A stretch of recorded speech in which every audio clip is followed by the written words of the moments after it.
ପାଗଟା ଥିଲା ବର୍ଷାର ରେ ରେ ରେ ଘରୁ ଆଣି ଆସିଲି 5 ଲିଟର ଗ୍ୟାସ୍ ଆଉ କଢେଇଟା ରେ କଢେଇଟା ଗ୍ୟାସ୍ ଉପରେ ରଖିଦେଇକି କରିଦେଲି।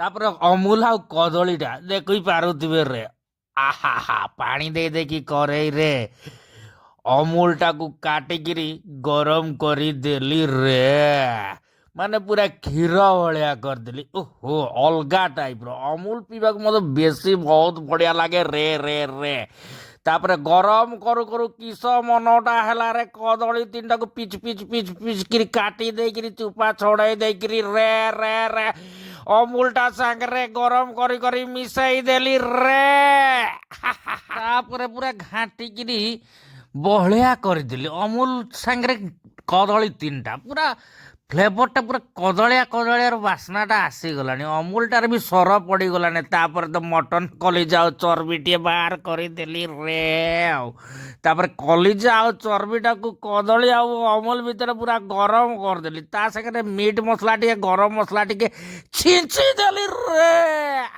ତାପରେ ଚିନି ଓହୋ ଅଲଗା ଟାଇପର ଓହ ପୁରା ସେଇ କଦଳୀ ଆଉ ଅମୁଲ ଭିତରେ କଲିଜା ଆଉ ଚର୍ବିଟା ସିଝିଯିବ ରେ ବ୍ରେକଫାଷ୍ଟଟା ଅଲଗା ଟାଇପର ଓହୋ ପ୍ରୋଟିନ ବହୁତ ବଢିଆ ମିଳିବ ସକାଳୁ ସକାଳୁ। ଆଉ ବର୍ଷା ପାଗଟା ଗରମା ଗରମ ଟିକେ ଖାଇବାକୁ ଇଚ୍ଛା ହଉଥିଲା। ଦେଖୁଛନ୍ତି ତ କେମିତି ଦେଖାଉଛି ଚର୍ବି ଆଉ କଲିଜା ସହିତ ଅମୁଲ କଦଳୀର ବ୍ରେକଫାଷ୍ଟ ଅଲଗା ଟାଇପର ବେହତରିନ। କଲିଜାଟାକୁ ତ ଆଗରେ ନେଇ ଖାଇ ଦେଇଛି ପୁରା ମନ୍ତ୍ରମୁଗ୍ଧ ହେଇଗଲେ। ତାପରେ ଚର୍ବିଟା ସବୁବେଳେ ଆଗରେ ନେଇ କିନ୍ତୁ ସେକେଣ୍ଡରେ କଲିଜା ପରେ ଛିଡେଇ ଦେଲି ତ ଚର୍ବିଟା ଆଉ ଜୁସଟା ଟିକେ ପିଇଦେଲା ପରେ ଓହୋ କି ପ୍ରକାର ତମକୁ ମୁଁ ଏକ୍ସପ୍ରେସ୍ କରିବି କେମିତି ଟେଷ୍ଟଟା ମୁଁ ନିଜେ ହିଁ ଭାବି ପାରୁନି ରେ ନିଜେ ଟିକେ କରିକି ଖାଇବେ ରେ ଅଲଗା ଟାଇପର ହେଲ୍ଦି ବ୍ରେକଫାଷ୍ଟ ୱାଓ ରହିଲି ହାତ ଚାଟି ଚାଟି ବାଏ।